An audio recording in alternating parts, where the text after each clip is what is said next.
suit son cours, comme on aime le dire sous nos latitudes. Albert, on aborde le second sujet.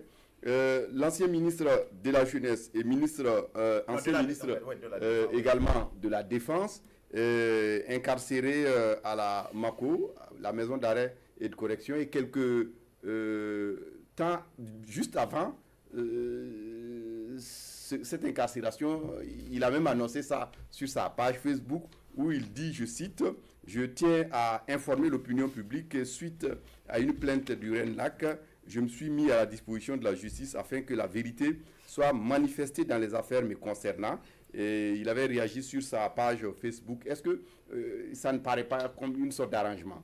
Non, moi je pense plutôt qu'il a eu un bon communicateur. Il a pris le dessus sur les médias parce qu'en annonçant lui-même, ça ne donne plus l'effet comme un scoop qui est révélé par les médias. Là, il a bien joué, il a eu un bon communicateur.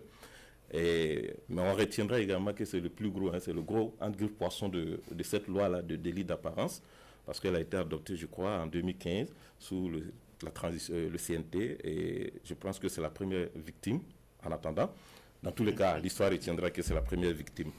Mais à la fois aussi, on peut dire que c'est un événement et non-événement parce que c'est quand même l'une des rares fois aussi qu'un ministre qui a quitté ses fonctions il n'y a pas très longtemps, dans un régime qui est toujours aux affaires, se retrouve en prison pour des faits de détournement, d'enrichissement des capitaux et tout.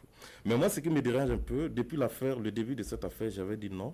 Si il devait avoir des poursuites contre Jean-Claude Bouda, pour ce qui s'est passé, pour le moment, on ne sait pas trop si c'est pour ses fonctions de ministre ou c'est détachable de ses fonctions, mais dans ce cas de figure, c'est quand même pas le seul qui devrait être actuellement poursuivi, quoi. C'est comme, je trouve ça comme un acharnement contre sa personne.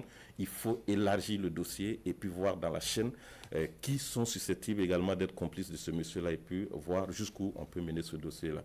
Mais en attendant, je pense que c'est déjà une victoire d'État pour le RENLAC et puis pour tous ceux qui sont pour la lutte contre la corruption. Le RENLAC d'ailleurs qui s'est réjoui de cette procédure, mais également qui estime qu'il reste vigilant quant à la suite. Oui, puisque le dossier n'est pas bouclé. Tout à fait. Il semble que c'est la première audition avec le juge d'instruction pour préserver également les traces, certaines informations. La justice a préféré l'amener à la maison d'arrêt de correction de Ouagadougou en attendant de poursuivre les enquêtes. Et puis, bon, on verra bien la suite.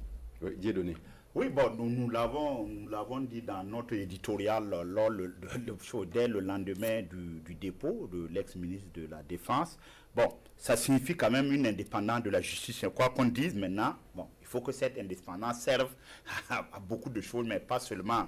Donc, bon, il faut saluer aussi, Narongo le disait, le fait que le récriminé, le réprouvé est dévancé parce que quand même là il a pu dévancer les réseaux sociaux ou autres parce que ça enlève un peu le côté piquant de la chose parce qu'il annonce que c'est donc ça c'est un geste aussi bon chevaleresque qu'on peut le qualifier ainsi, qu'il s'est rendu lui-même à l'audition et tout, mais on se pose aussi la question quand même de la juridiction habilitée à l'interpeller parce qu'ici c'est le parquet.